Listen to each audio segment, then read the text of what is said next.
What's up, tribe? How you guys doing? This is gonna be your review of Sistas season 2, episode 7. We on episode 7. Listen,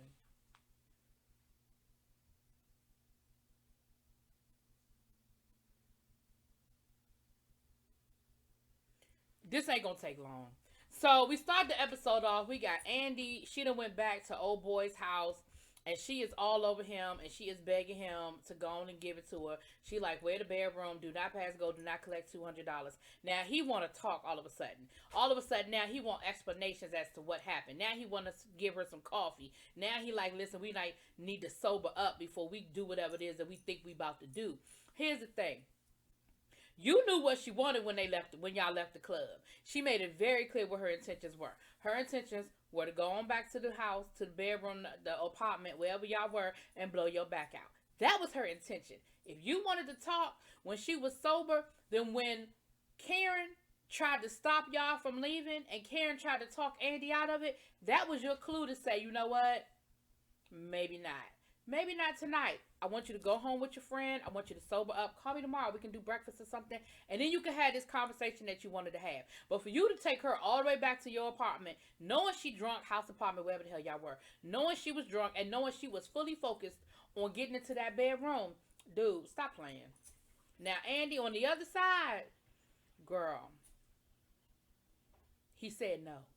Now, if a man had done what you did, somebody might be trying to call the police the next day and try to get him brought up on some charges. Because he said no. He said no. He said no 500 different ways. He said no. And you just kept going. You just kept going. You just kept going. Listen, that was ridiculous. What was even more ridiculous was the next morning when they would sleep on the couch. They never even made it to the bedroom. They sleep on the couch.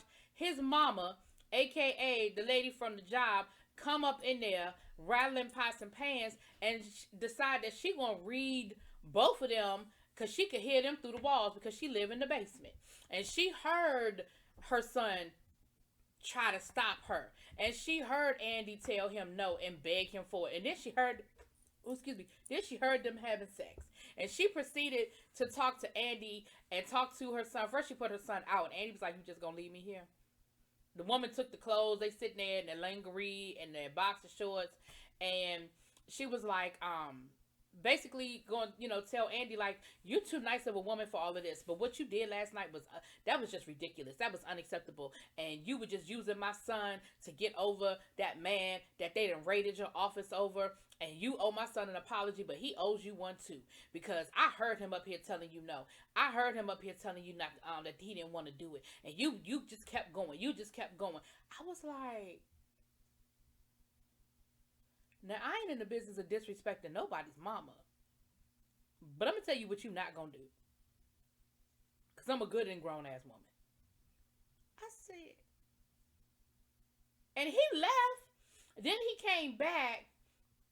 And she told him to apologize to Andy, and now you gonna take Andy home now. And I was like, what the freak is what in the anyway? So that was a mess. I don't even have the energy to get deeper into that, child. Then down to the club.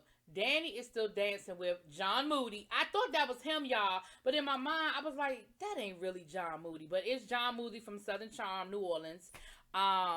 Who's actually a really good artist. If you've ever watched Southern Charm, New Orleans, you know what I'm talking about. He's a really good artist. I guess he's trying to get into acting now. I don't know, child. But anyway, Maurice is still there. The bar is closed, honey. It's just the two of them on the dance floor like they the only people in the world. And the other bartender was talking to Maurice and giving Maurice some, 411. And he basically let Maurice know, listen, this man he's a player. Like, he liked Danny for whatever Danny can do for him. And even though Maurice don't see it for Danny and Danny don't see it for Maurice, he tried to get Danny out of it. He tried to tell Danny again. He tried to tell Danny, girl, let's go. You don't really want this. This ain't what you want, girl. Take me home. Like, he tried to get her out of there every which way, but upside and down. And she wasn't taking the hint because, of course, she don't like Maurice, and she thought Maurice was just trying to cock block and wasn't really trying to get her out of there with any good intentions. So they end up leaving, and once again, Danny, She done took, now you done been all over the dance floor, dancing up on this man and all this other stuff. You take him back to your apartment, and then you talking about something. We about to have a drink. We gonna smoke a little weed, and then you going home, girl. See, that's how people get themselves in bad situations. And I, by no means stretch of the imagination, are defending men who take advantage of women. But that's the kind of stuff that I'm talking about. If you had no intention of sleeping with this man, why you take him back to your apartment? And even if once you got there, you changed your mind, why you gonna have another drink with him, smoke some weed, and then tell him he gotta go? If you changed your mind, it's like, you know what? I thought this is what I wanted to do. Change my mind. Give me your number. I'll call you sometime. Why you gonna sit there and keep drinking with him, smoking weed with him, and everything else? Anyway, she talking about weed. He thinks she talking about meth. And he was like, well, yeah, your boy does meth all the time. Talking about Calvin. So now Danny is like, hold up, what? My boy who? And he said, yeah, Calvin. Yeah, he was doing it in the bathroom tonight. Now, remember, last episode, Calvin was telling Maurice he was having money problems because of his dad having pre-existing conditions and him helping to pay the insurance bills. And I was like, remember last week I paused on that because I was like, for real? That's what we doing now? Okay. But whatever. He asked to use the bathroom, and while he used the bathroom, Danny calls over to Sabrina's house. Now, Sabrina and Calvin are getting it in, okay? And Sabrina, tried to answer the phone. Calvin was like, girl. But then Danny kept calling. So Sabrina was like, girl, she is blowing my phone up. I need to see what's wrong. Something must be wrong.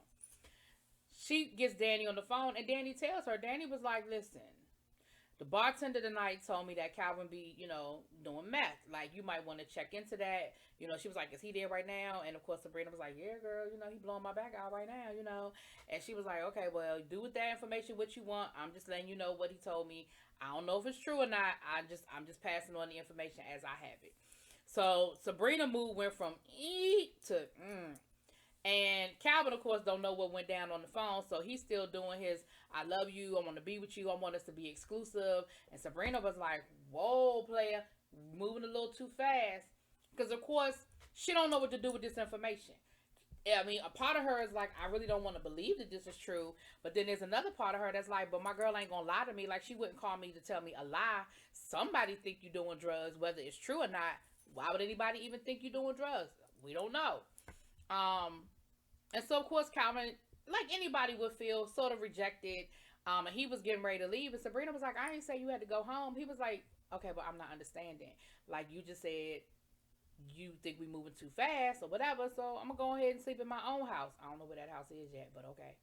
And Sabrina was like, no, like, I think we should continue to get to know each other. I'm just not ready for us to be, like, together. And so he had a little attitude. He rolled over on his side, he was pouting and shit and went to sleep or whatever. Cause y'all know how Sabrina is, child. Now, Karen and Aaron then went back to her apartment. It's been all cleaned up and everything.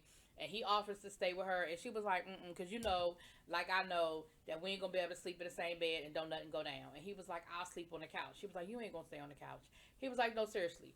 Like, if you're not ready to sleep by yourself in the apartment, like, by all means, I will be here for you, help you get through whatever it is that you need to get through.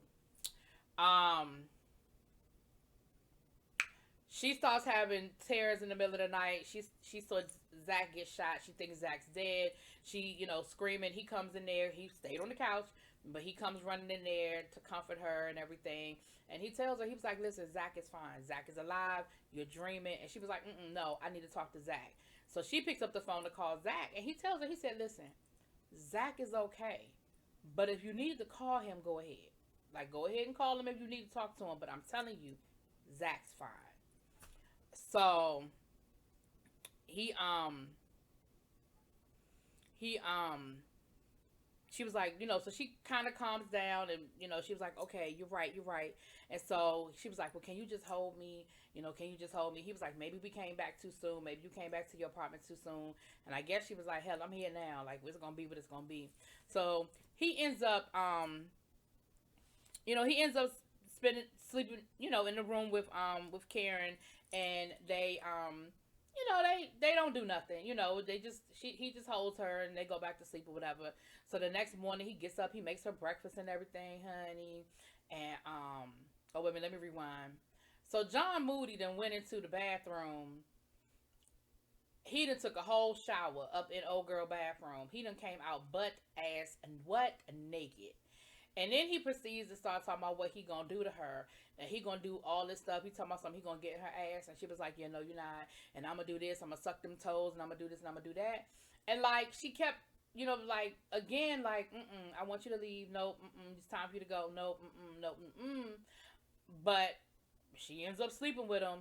And of course, you know what ends up happening the next day, child. I'm just gonna knock that out. Y'all know what ends up happening the next day. She laying in the bed asleep. And you know who come walking in the door, right?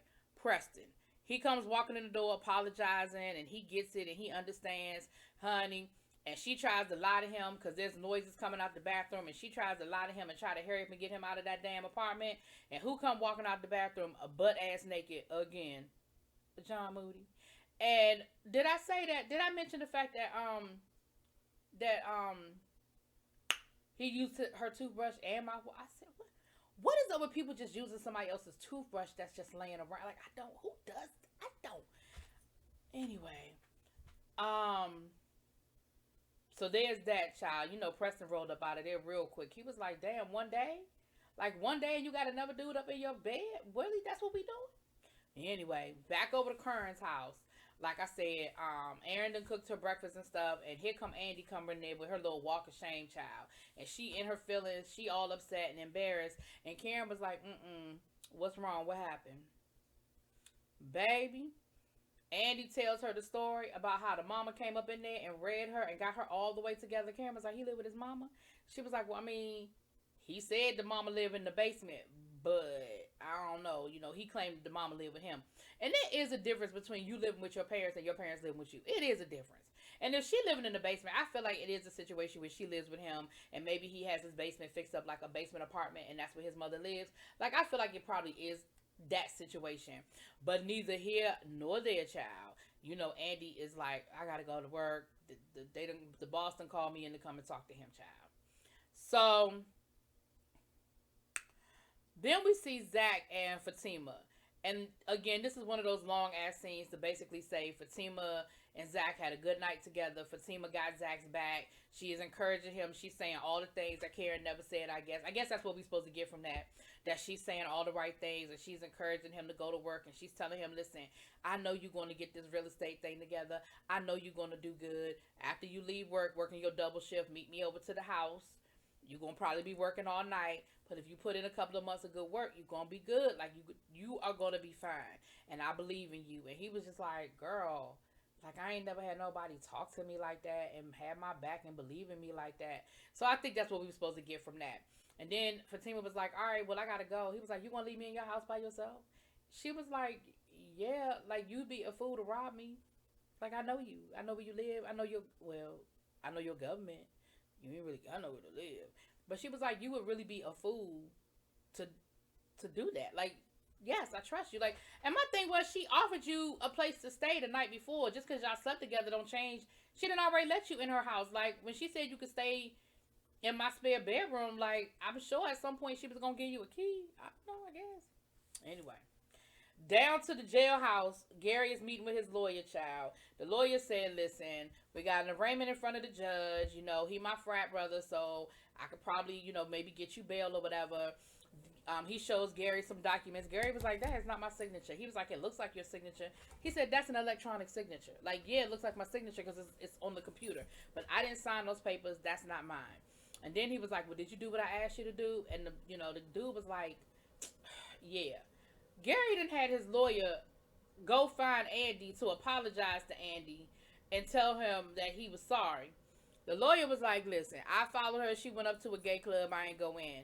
And Gary was like, really though? He was like, all right, fine. I did go in, but I ain't say nothing to her because she was dancing with some dude. And they looked like they was, real cozy. So now, of course, Gary is in his feelings, and now he pissed off all over again.